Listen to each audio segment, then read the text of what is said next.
Square Enix is literally collapsing as we speak, ladies and gentlemen. They just announced there's going to be significant layoffs to their US and Europe divisions. People are going to be losing their jobs, and this is not a good thing to see. This is quite unfortunate considering Square Enix is one of the best developers of all time. They've had a long-standing reputation with the gaming industry, and especially during a year where Final Fantasy VII Rebirth just came out, which is easily my contender for Game of the Year, it fell short of their expectations. What the hell? If that fell short of their expectations, how high are their standards as far as making money, selling copies of games go? Now, as a result of all that, they literally said profits went down a huge percentage. Their stock has dropped immensely. Things are looking dark for Square Enix at this point. And again, I said this on Twitter, if Final Fantasy VII Remake Part 3 doesn't come out because of this shit, I'm going to be utterly pissed. I've lived the last 2 decades awaiting a good remake of Final Fantasy VII, and we're here. We're at Part 3. I thought Rebirth was phenomenal. Lots of people didn't like it, but there's a lot of things that Square Enix hadn't been doing, evidently, that has caused people to drop off. Whether it's the games just aren't that great, maybe, I don't know, people might feel that games like Forspoken were a little too woke, or maybe just the gaming industry as a whole is headed for a crash, which is what a lot of people believe. It's looking like it. Especially when Square Enix just announced that they will be going multi-platform. They're going to be focusing on putting their games and their AAA titles in their catalog, not just on PlayStation, but also on the upcoming Switch 2. I like to call it the Super Nintendo Switch, and Xbox and PC. Well, it remains to be seen what's going to happen. Honestly, as far as a video game crash goes, I feel that if the Switch's successor fails to meet expectations of developers like Square Enix, let's say for whatever reason it might bomb, it might go the way of the Wii U, I think we're headed for some very, very, very huge rough waters in the gaming industry to the point where maybe a crash will happen. Games are just way too expensive to make now. Games just cost way too much as far as budget goes, and they're not able to meet their expectations. Think about it. How many copies Rebirth has sold, how much money it's made. Think of all these big, huge games that are coming out that are Game of the Year candidates, and they're still not meeting expectations. That's weird. Now, Square Enix is doing some restructuring. They had an internal meeting on Monday. They're going to be laying off a lot of people, and you hate to see it. Now, the details were written in Video Games Chronicle, but I'll give you the skinny right here. The Square Enix president, Takashi Kiryu, informed staff that there's impending layoffs. And that sucks because I've been laid off from several jobs in the past. They're set to occur over the next month, so at least they kind of get a heads up.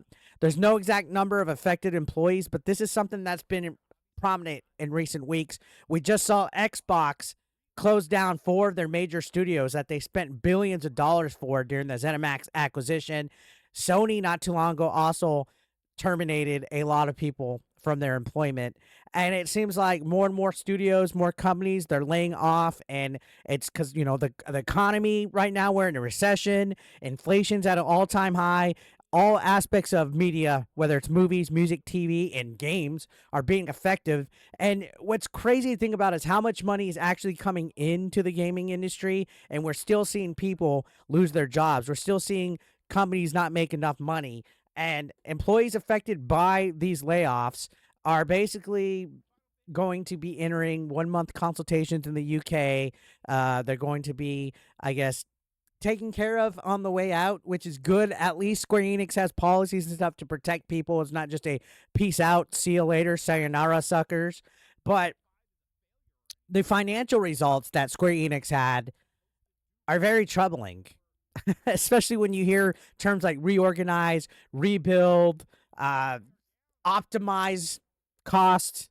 It's very scary to see as far as like money and business goes, because I don't want gaming to go into a recession or a crash, right? I want video games to succeed. It sucks when people lose their jobs, but you got to factor in a lot of other stuff as well, not just budget concerns, but also a lot of the DE&I stuff that's placed into these games, right?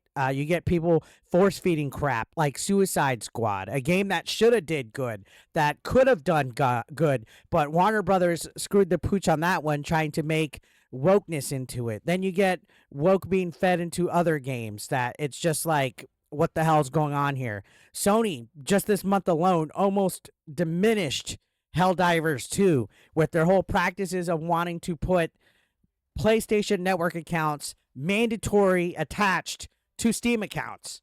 Stuff like that turns gamers off. People don't want stuff to be forced into them where they're forcing them to be controlled or censored, and the whole reason why that was a backlash was because it was a way to moderate people a lot easier with a PlayStation account attached to their Steam. That wasn't exactly anything woke, but it's this anti-consumer practices that companies like Sony are starting to do, to a point where you can't even tell what's real outrage or not anymore. For example, there was that weird tweet going around on Twitter where somebody compared being a Sony fanboy the equivalent of being an African American in 1939 United States.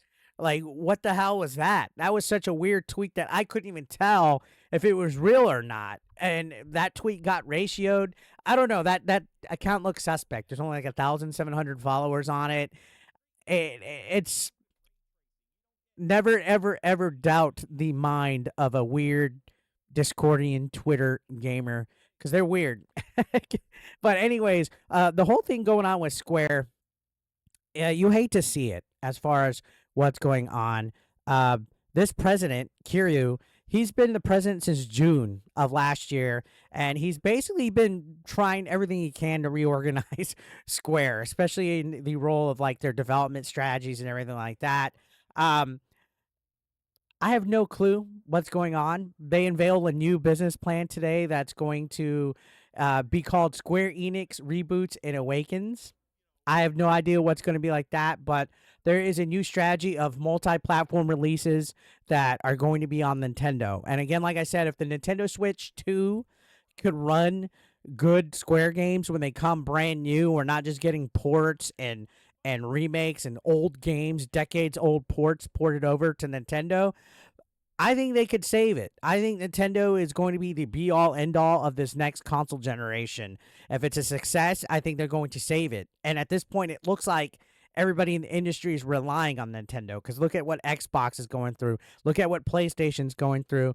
And I think, honestly, when you're throwing in other factors like Sweet Baby Inc. coming in and ruining gaming, gamers are just kind of fed up. They're tuning out. I know more and more people every day are going back to older games. I literally have people in my live chat saying that they're going back to play Xbox 360 and PlayStation 3 era games because there was no microtransactions or online server issues and DLC and patching and censorship and all this bull crap. And I know people that still play NES and Atari to this day. So I don't know, man. I think Square Enix has a chance if this multi-platform thing does go good, if they expand their availability of their major releases to other consoles and stuff. It might help them reach a broader audience. It might make more sales, which kind of defeats the purpose of, like, why did they go exclusive anyway? I mean, I could see it.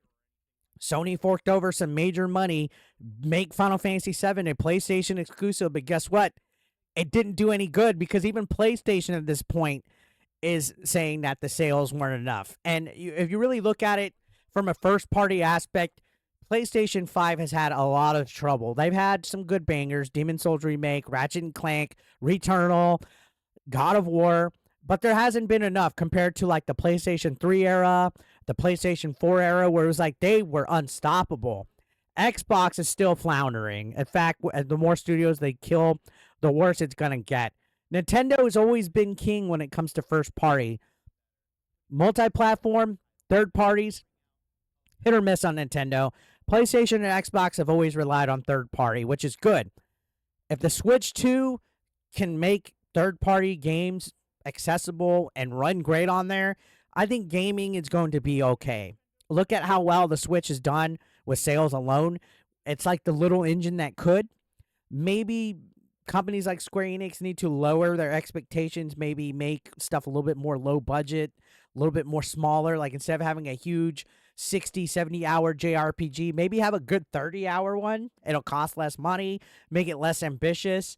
Because you're spending millions of dollars and then you're freaking out at loss of profits and firing people. So I just want to give my thoughts on this because I know I've been asked.